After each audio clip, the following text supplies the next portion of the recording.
ಸಮಸ್ತ ಕರ್ನಾಟಕ ರಾಜ್ಯ ನಾಮದೇವ್ ಶಿಲ್ಪಿ ಸಮಾಜದ ಬಂಧು ಬಾಂಧವರೆಲ್ಲರಿಗೂ ನಿಮ್ಮ ನಾರಾಯಣ ಕೋಪಡ್ ಮಾಡುವ ನಮಸ್ಕಾರಗಳು. ಬಂಧುಗಳೇ, ನಿಮಗೆಲ್ಲ ತಿಳಿದಿರುವ ಹಾಗೆ ಕರ್ನಾಟಕ ರಾಜ್ಯ ಸರ್ಕಾರದ ಹಿಂದುಳಿದ ವರ್ಗವು ಸೆಪ್ಟೆಂಬರ್ 22ರಿಂದ ನವೆಂಬರ್ 7ರವರೆಗೆ ಜನಗಣತಿ ಕಾರ್ಯ ಹಾಗೂ ನಮ್ಮ ನಾವು ಕೆಲಸ ಮಾಡ್ತೀವಿ ಸುಮಾರು ಒಂದು 60 ಪ್ರಶ್ನೆಗಳನ್ನ ಕೇಳ್ತಾ ಇದ್ದಾರೆ. ಇದು ಒಂದು ನಮ್ಮ ಸಮಾಜಕ್ಕೆ ಒಂದು ಸುವರ್ಣಾವಕಾಶ.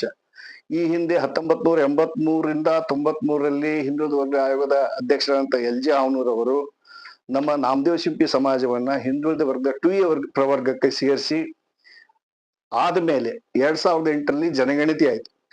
ಜನಗಣತಿ ಆದ್ರೆ ನಮ್ಮ ಸಮಾಜ ಬಾಂಧವರು ಆವಾಗ ಸರಿಯಾದ ಒಂದು ಮಾರ್ಗದರ್ಶನ ಇರ್ಲಿಲ್ಲ. ಆ ಕಾರಣದಿಂದ ಕೆಲವೊಬ್ರು ರಂಗಾರೆ ಅಂತ ಬರೆದ್ರು, ಕೆಲವೊಬ್ರು ನೀಲ್ಗಾರ ಅಂತ ಬರೆದ್ರು, ಕೆಲವೊಬ್ರು ಶಿಂಪಿ ಅಂತ ಬರೆದ್ರು, ಕೆಲವೊಬ್ರು ಸಹಸಾ ಸಿಸಿ ಶಿಂಪಿ ಅಂತ ಬರೆದ್ರು, ಕೆಲವೊಬ್ರು ನೀಲ್ಗಾರ್ ಅಂತ ಬರೆದ್ರು, ಶಿಪ್ಪಿ ಅಂತ ಬರೆದ್ರು.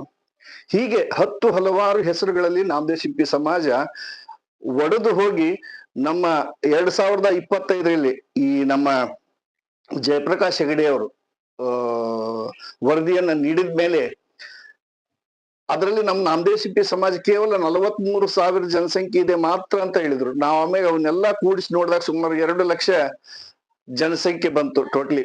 ಅದನ್ನೇ ನಾವು ಒಪ್ಪಿಲ್ಲ. ನಿನ್ನೆ ನಾವು ಈಗಿನ ಹಿಂದುಳಿದ ವರ್ಗದ ಅಧ್ಯಕ್ಷರಾದಂತ ಮಧುಸೂದನ್ ನಾಯಕ್ ಅವರನ್ನ ಭೇಟಿಯಾಗಿ ಸಮಸ್ತವಾಗಿ ಒಂದು ವರದಿಯನ್ನು ಕೊಟ್ವಿ. ಅಂದ್ರೆ ನಿಮ್ಗೆಲ್ಲ ಗೊತ್ತಿದ್ದ ಹಾಗೆ ಭಾವಸಾರ್ ಸಮಾಜದವ್ರು ಒಂದು ಲೆಟರ್ ಕೊಟ್ರು ಸರ್ಕಾರಕ್ಕೆ, ಇಲ್ಲ ಭಾವಸಾರ್ ಅಡಿಯಲ್ಲಿ ನಾಮದೇವ್ ಶಿಲ್ಪಿಯನ್ನು ಸೇರಿಸ್ರಿ ಅಂತ. ಅವಾಗ ನಾವು ಇಮಿಡಿಯೇಟ್ ತಿಳಿದ ತಕ್ಷಣ ನಾವೆಲ್ಲ ಒಗ್ಗಟ್ಟಾಗಿ ಸಮಸ್ತ ಕರ್ನಾಟಕ ರಾಜ್ಯದ ಎಲ್ಲ ಪದಾಧಿಕಾರಿಗಳು, ಎಲ್ಲ ತಾಲೂಕಿನ ಅಧ್ಯಕ್ಷರು, ಸಾಧ್ಯದಷ್ಟು ಜನರು ಹೋಗಿ ನಾವು ತಿಳುವಳಿಕೆಯನ್ನ ಹೇಳುವುದ್ರ ಮುಖಾಂತರ ಅವೇರ್ನೆಸ್ ಮಾಡಿ, ಮತ್ತೆ ನಾವು ಯಾವುದೇ ಒಂದು ಸಮಾಜದ ಅಡಿಯಲ್ಲಿಲ್ಲ. ನಾವು ನಾಮದೇವ್ ಶಿಲ್ಪಿ ಸಮಾಜ ಸುಮಾರು 800 ವರ್ಷಗಳಿಂದ, ಅಂದ್ರೆ 1170ರಲ್ಲಿ ನಾಮದೇವ್ ಮಹಾರಾಜರು ಏನು ಪಂಡ್ರಾಪುರದಲ್ಲಿ ಜನಿಸಿದ್ರು, ಆ ಕಾಲದಿಂದ ನಾವೆಲ್ಲರೂ ಅವರ ಅನುಯಾಯಿಗಳಾಗಿ ಅವರ ಒಂದು ಮಾರ್ಗದರ್ಶನದಲ್ಲಿ ನಾವು ನಡ್ಕೊಂಡ್ ಬಂದಿದ್ದೇವೆ. ಹೀಗಾಗಿ ಈಗ ನಮಗೊಂದು ಒಳ್ಳೆ ಅವಕಾಶ ಬಂದಿದೆ ಬಾಂಧವರೇ.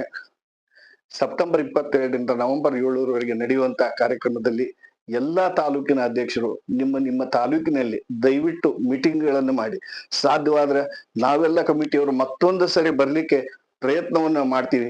ಆದ್ರೆ ನೀವು ಈ ಅವಕಾಶವನ್ನ ತಪ್ಪದೆ ನಿಮ್ಮ ತಾಲೂಕಿನಲ್ಲಿರುವಂತ ಹೋಬಳಿ ಅಂದ್ರೆ ಹಳ್ಳಿಗಳಲ್ಲಿ ಸಹ ಪ್ರಚಾರ ಮಾಡುವಂತ ಅವಕಾಶ ನಿಮ್ಮದು. ಇದು ನಿಮ್ಮ ಕರ್ತವ್ಯವೂ ಹೌದು. ಒಂದು ಸಮಾಜವನ್ನ ಕೆಲಸ ಮಾಡ್ಬೇಕಾದ್ರೆ ಈ ಕೆಲಸವನ್ನ ನೀವು ನಿರ್ವಹಿಸಿದಾಗ ಮಾತ್ರ.